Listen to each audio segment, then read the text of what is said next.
সকালে উঠিয়ে যদি রুমের অবস্থা এরকম থাকে তাহলে মনটা কিরকম এখন, তো মনটা তো এমনিতেই খারাপ হইব। এক তো সারা রাত ঘুমাইতে পারছি না পাওয়ের যন্ত্রণায়, আর এখন ভোর 6টা বাজে, 6টার সময় উঠিয়ে আমার রুমের যে দুর্ভোগ অবস্থা, আর এই দুর্ভোগ অবস্থা দেখে তো আমার মনটা খুব খারাপ। তার উপরে আছে আরো একটা দুঃসংবাদ, তো দুইটা মিলে খুব মন খারাপ। আসসালামু আলাইকুম এভরিওয়ান, আশা করছি সবাই ভালো আছেন। আর আজকে সপ্তম রোজা মানে 7 রোজা, আশা করছি সবার রোজাগুলা খুব পালা যায় রো। আমরাও রোজা আলহামদুলিল্লাহ অনেক পালা যায় রো। ভাবিয়া করিও কাজ, করিয়া ভাবিও না। আমার দশা হয়ে গেছে এই দশাটা, কোনো কিছু ভাবনা চিন্তা না করিয়া হুট করে একটা মনে আইলো আর এই কাজটা করিলাম। আমি সবাই রকম আসলে যারা যারা নানি সেকেন্ড হ্যান্ড জিনিস নিতে চান তারা একটু চিন্তা ভাবনা করিয়া লইবা। সবার কপালও কিন্তু বালাটা জোটে না। প্রত্যেকটা রমজান আইলে, গতবার রমজানও আমি এই অবস্থাত পড়ছি, এই রমজানও আমার অবস্থা খুব খারাপ। এই ডিপ ফ্রিজটা আমি সেকেন্ড হ্যান্ড লইছিলাম, লওয়ার পরে প্রায় 6-7 মাস ব্যবহার করার পরে গত রমজানও, প্রথম রমজানও এটা মানে গ্যাস শেষ হয়ে গেল। গ্যাস শেষ হওয়ার পরে আমি অনেক দিন চিন্তা করার পরে ঠিক করাইলাম, তো আমার ইমার্জেন্সি ফ্রিজটা লাগবো। তো ঠিক করানোর পরে আলহামদুলিল্লাহ চললো 2 দিন। 2 দিন চলার পরে আবার যে সে, তো আবার আমি রিপেয়ারিং করাইছি। রিপেয়ারিং করানোর পরে আলহামদুলিল্লাহ ভালোই চললো, আজ পর্যন্ত কোনো সমস্যা হয়েছে না। গত 2 দিন আগে সবাই দেখছিল আমি এখানে রেক্সিন দিছি পুরো। আর এই ফ্রিজটা নিয়ে আমি ডরাইয়া হাত দিই না, দইতেও যাই না, কারণ দইলে যদি কোনো সমস্যা হয়, কারণ ওই সময় দইছিলাম, দেওয়ার পরে আমার ফ্রিজটা আর কাজ করছিল না, কথা লাগে এটা ডরাইয়া আর দই না। তো গত 2 দিন আগে রেক্সিন লাগানোর পরে আমি যেটা করছি, ফ্রিজটা বন্ধ করে রেক্সিন লাগাইছি। ফ্রিজটা ছাড়তে একদম ভুলে গেছি। আর বলে যাওয়ার পরে নানি আমি সত্যি কোনো মনে নাই আমার যে ফ্রিজটা বন্ধ আছে। আজকে 2 দিন হয়ে গেছে। এখন আমি সকালে উঠছি, সারা রাত আমি ঘুমাইতে পারছি না পাওয়ার যন্ত্রণা। এখন 6টা বাজে, 6টা বাজার উঠছি, উঠিয়ে আমার মনে হয়েছে যে মাছ আছে ফ্রিজ বানাই তৈব, মাছগুলো ভিজিয়ে রাখি দিই। মাছ ভিজাইতে আইয়া তো আমার মাথায় মানে কি সর্বনাশটা করছি। আর যদি আজকে আমি সারাদিন ফ্রিজটা না করতাম তাহলে আমার অনেকগুলো জিনিসই নষ্ট হয়ে যেত। ফ্রিজের আইসগুলি একদম পানি হয়ে গেছে। যাই হোক, আমি ফ্রিজটা পরিষ্কার করে এলাম, একটা সুযোগ যখন পাইলাম ফ্রিজটা পরিষ্কার করিয়া এখন আমি কৌটাগুলো ধুইয়া রাখি দিছি। আর এখন আমি ফ্রিজটা ছাড়লাম। আলহামদুলিল্লাহ দেখি আমার ফ্রিজটা চলে কিনা, যদি না চলে আবার আমি বিপদে পড়বো। তো সবাই একটা জিনিস হইব, সেকেন্ড হ্যান্ড জিনিস যখন লইতে চাইবা না একটু চিন্তা ভাবনা কইরা লইবা। আমার মতো হুট কইরা গিয়া লই লইবা না যে আমার এই জিনিসটা দরকার, আমার লইতে হইব।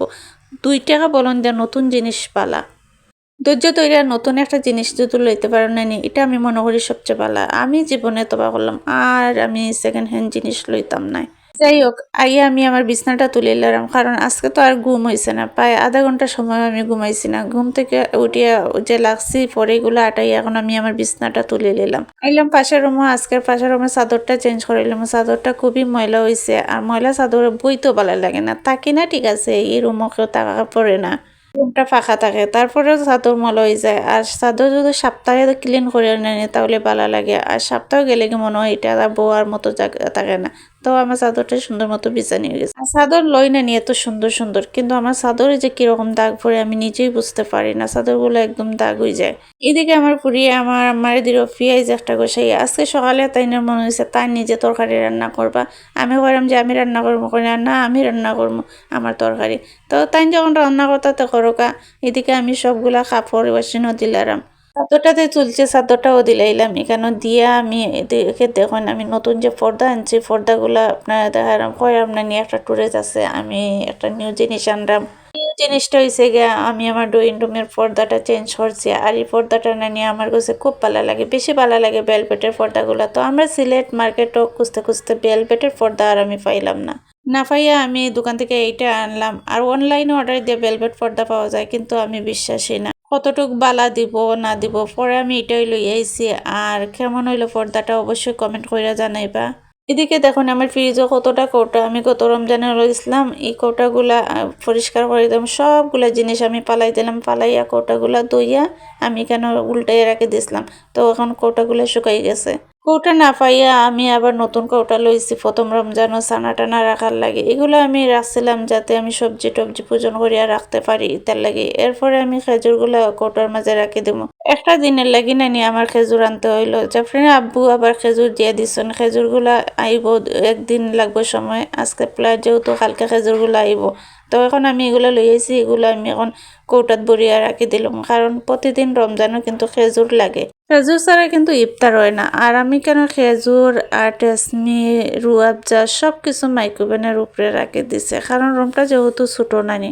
দুঃখের কথা কিতা কইতাম গাইজ, আমি যখন গড়গুলো মুছিয়ে উছিয়ে গেলাম ছাতো আমার গাছে পানি দেওয়ার লাগে, আর ছাদ থেকে যখন বেগুনটা লই আইছি ছাতো গিয়া যখন আমার গাছগুলা দেখছি নানি, মনটা এত খারাপ হয়েছে। যদি কান্না করতাম তাহলে কান্না করতাম নানি, আমার গাছের লাগে এতটা কষ্ট লাগে। আচ্ছা কোন তো মানে গাছ রয়েছে আমি সৌন্দর্যের লাগে, এটা কিন্তু চুরির লাগে রয়েছি না, ভাঙ্গিয়া যাওয়ার লাগে রয়েছি না।